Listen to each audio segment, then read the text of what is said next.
Yo tout le monde, bienvenue sur la chaîne 2. Et ouais Max. On se retrouve pour l'épisode 16 de My Hero Academia saison 7. On est content parce qu'il s'en passe de belles dans cet épisode, notamment en deuxième partie d'épisode, parce que vous allez voir que la première partie finalement ça va très vite. Ouais, si vous êtes abonné. Voilà, moi je fais rien, je fais pas cette vidéo si vous n'êtes pas abonné. Ah ouais. Et vous regardez les vidéos, c'est bien, mais vous vous abonnez pas. Embêtant, moi ça. je suis triste. Ah oui. Donc allez, on compte sur vous les amis, blague à part, abonnez-vous, pétez la clochette et les notifs.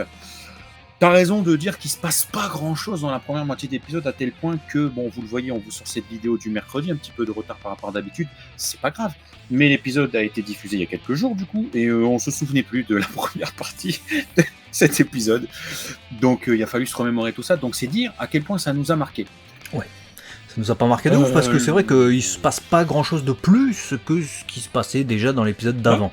Dans le sens où on avait déjà vu le pouvoir de Toga qui était le finale de vraiment l'épisode précédent, l'épisode 15, qui était l'utilisation du sang de Twice pour se démultiplier à l'infini, qui est le pouvoir de Twice du coup, qui était le plot qui était gardé jusque là pour pouvoir être utilisé à un moment donné, c'est le cas maintenant. Du coup elle arrive, elle défile à Gunma, je crois qu'ils sont à Gunma, c'est ça ? Avec All for One, Tutti Quanti là. Du coup, je sais pas combien de Twice, on va dire 1 millier de Twice qui déferlent comme ça.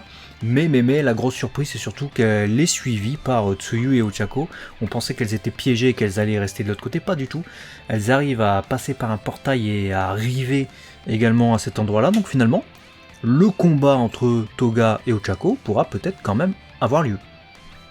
Ouais, grâce à la grande langue de Tsuyu, à ne pas sortir de son contexte, bien entendu, qui l'a attrapé et elle lui a fait ch'toing, elle l'a envoyé dans le truc et fou, elle est partie avec. Donc effectivement, grosse surprise, on se dit ah elles sont là. Bon, Ochako elle a plus l'air intéressée par le fait de discuter de problèmes psychologiques que de combattre, faut le dire.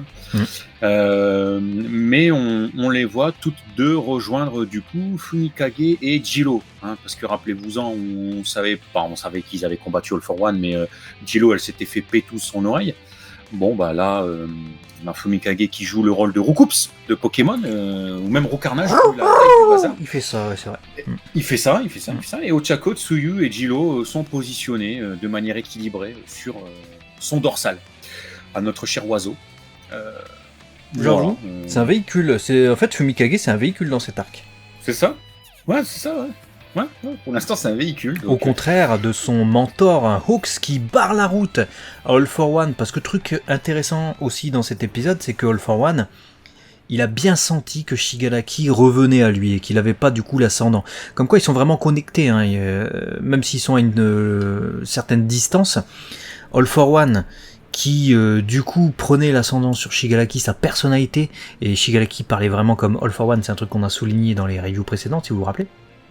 Là, dans cet épisode, Shigaraki redevient Shigaraki. Et il parle comme Shigaraki.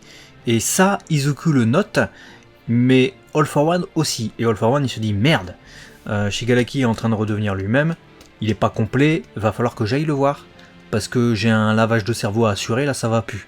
Du coup, il tente de se diriger dans cette direction, sauf que Hawks, il fait, non, mon coco, c'est moi qui vais m'occuper de toi, il y a un combat. Et on a l'impression que les oppositions sont en train de se dresser. Il va y avoir Ochako et son gang versus Toga, ou en tout cas ils vont essayer de localiser la véritable Toga.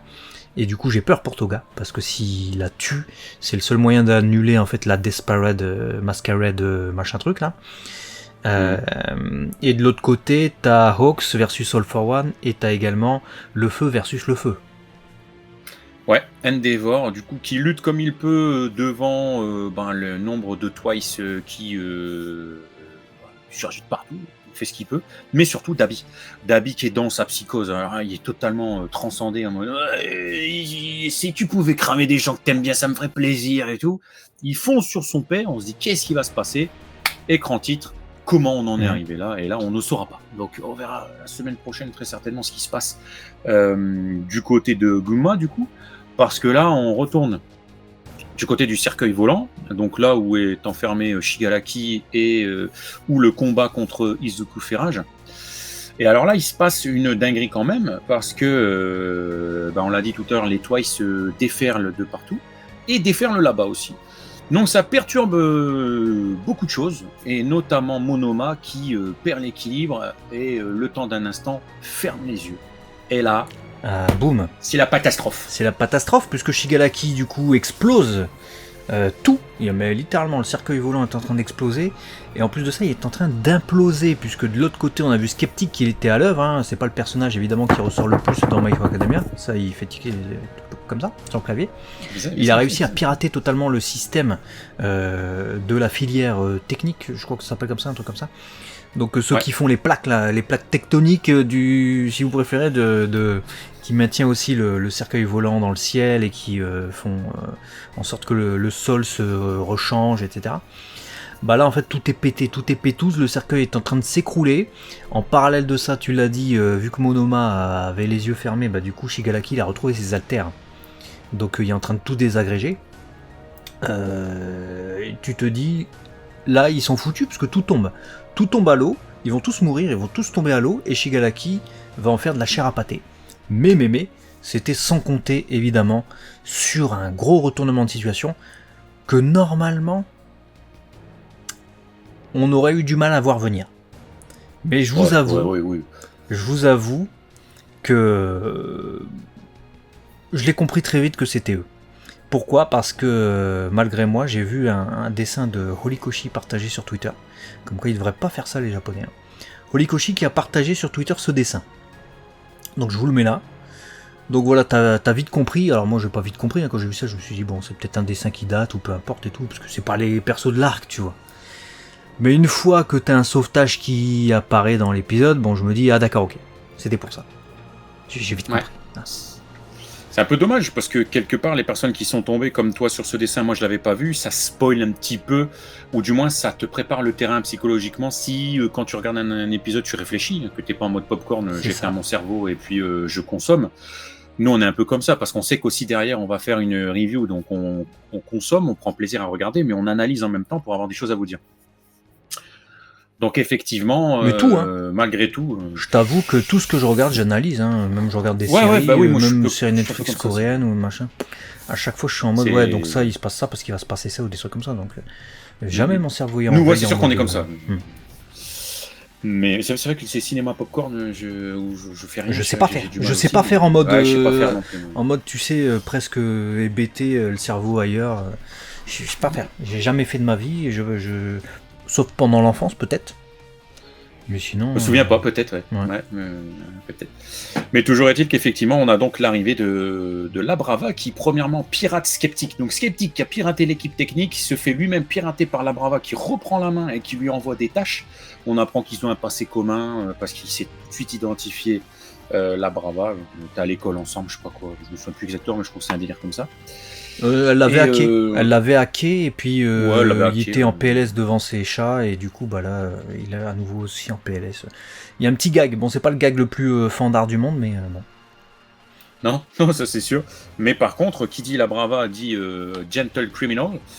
Et il arrive, en fait on apprend qu'il est autorisé finalement à aider, puisqu'il a prouvé une certaine loyauté, entre guillemets, hein. Il est un vilain certes, mais lors de l'évasion d'All for One et de certains vilains, il a quand même empêché certaines personnalités de passer. Il a assuré le policier, il a assuré. Il a assuré la capture du groupe de Musclar. Musclar.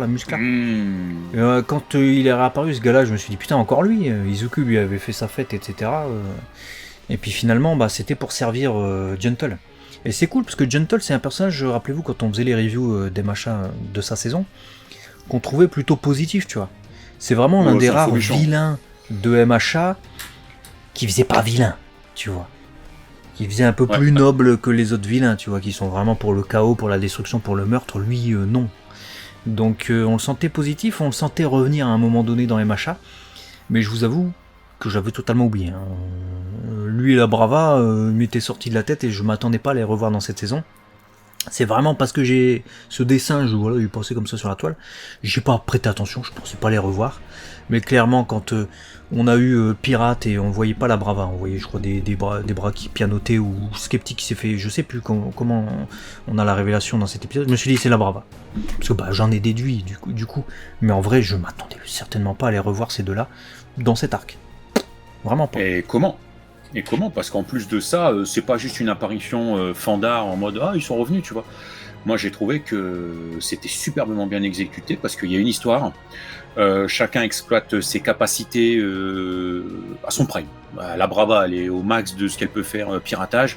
Et puis Gentle qui veut faire amende honorable, qui se donne corps et âme et amour et âme, j'ai même envie de dire, pour son amour de la Brava, qui veut se la jouer héros. Clairement, à ce moment-là, tu vois plus un vilain, tu vois un héros qui, du coup, freine et arrête le cercueil volant qui, non seulement trop lourd avec tous les Twice, plus Shigalaki qui a tout pétouse, plus équipe technique qui s'est fait rétamer, du coup ne peut plus maintenir la pesanteur et donc en l'air le cercueil volant, il n'y avait rien qui allait, et grâce à son pouvoir, il a freiné la chute du cercueil volant, il a sauvé littéralement toutes les personnes qui s'y trouvaient, avec une animation incroyable, hein. Moi j'ai été vraiment pris dedans, j'ai trouvé ça incroyable, et j'ai été super content de me dire putain, ils sont revenus de nulle part ces deux-là. On ne pouvait pas s'attendre à quoi que ce soit, tu l'as dit. Et bah j'étais satisfait. Je me suis dit, ah putain, ça c'est bon, ça c'est les belles surprises que j'aime avoir dans MHA. J'ai kiffé. C'était. Ouais.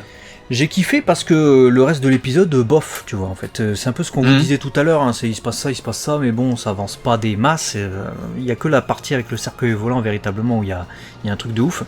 Et la Brava Gentle, au-delà du message de réhabilitation, qui est un beau message, tu vois. Parce que c'est pas, on l'a dit, c'est pas des gros criminels, c'est pas des assassins, tu vois, ceux-là. Non. Donc tu peux bien les réhabiliter et leur pardonner, tu vois. Au-delà de ça, le fait d'avoir réinséré le flashback, même rapide, de Gentle, qui a tourné vinaigre, qui est devenu ce qu'il est devenu parce que au début il voulait être un héros, il voulait sauver, mais avec son pouvoir de bulle trampoline, finalement il avait causé, malgré lui, le décès de quelqu'un qui, de toute façon, aurait décédé de toute manière, et du coup il s'en voulait. Je trouve ça tellement beau, le fait qu'il s'en voulait, qu'il est devenu ce qu'il est devenu à cause de ça, et que là, il réussit où il a échoué. C'est-à-dire que là, il refait une bulle trampoline, mais cette fois beaucoup plus puissante, parce que le pouvoir de l'amour de la Brava, pour ceux qui ont oublié en fait, l'amour multiplie les forces, je ne veux pas dire décuple, parce que ça veut dire multiplier par 10, je ne sais pas par combien ça multiplie, mais véritablement il est beaucoup plus puissant et beaucoup plus efficace, c'est pour ça qu'il arrive à retenir, comme Goku qui retient, je sais pas, un Kikora, la sphère le Kikora sphérique de Kula, la supernova qui va s'abattre sur Terre, là il est pareil, comme ça en train de retenir le truc Gentle, avec cette force et ce côté galvanisé, et il réussit une bulle de trampoline qui réussit à repousser le cercueil volant qui va s'abattre, et il réussit là où il avait échoué. Le message est super beau, combiné à des moments d'émotion pour la fin d'épisode, jusqu'à voir Izuku les larmes aux yeux de retrouver Gentle. Franchement, ça m'a mis des frissons cette fin d'épisode. Là où vraiment le reste de l'épisode, tu vois. Ouais, rien que t'en reparles, j'ai des frissons parce que c'était une superbe scène, jonchée d'émotions et très puissante. Si on lit entre les lignes, tu vois, encore une fois, quand on analyse toutes les causes-conséquences de ce personnage, où il se trouve et d'où il vient, comme tu l'as dit, c'est très beau. Et puis se relationner avec Izuku, quelque part, Izuku qui lui a aussi rallumé la mèche du fait qu'il peut être quelqu'un de bien. Et là, il l'exprime à ce moment-là, et Izuku le voit, il y a un véritable échange. Et moi, j'ai adoré. Et tu penses que c'est terminé, et tu te dis, putain, quelle fin d'épisode. Et là, donc le cercueil qui se pose, Monoma n'est plus là. Shigalaki peut utiliser son alter de la destruction. Ouais. On voit le ralenti, il est en train de se diriger, sa main est en train de se diriger vers le sol. Tu te dis, si sa main touche le sol, c'est finito, terminado. Et là, de nulle part, t'as un missile qui lui explose la main, tu fais, wow! Les Dinagan, tu fais tu as génial. Normalement tu fais qui sait qu'est-ce que c'est, tu vois.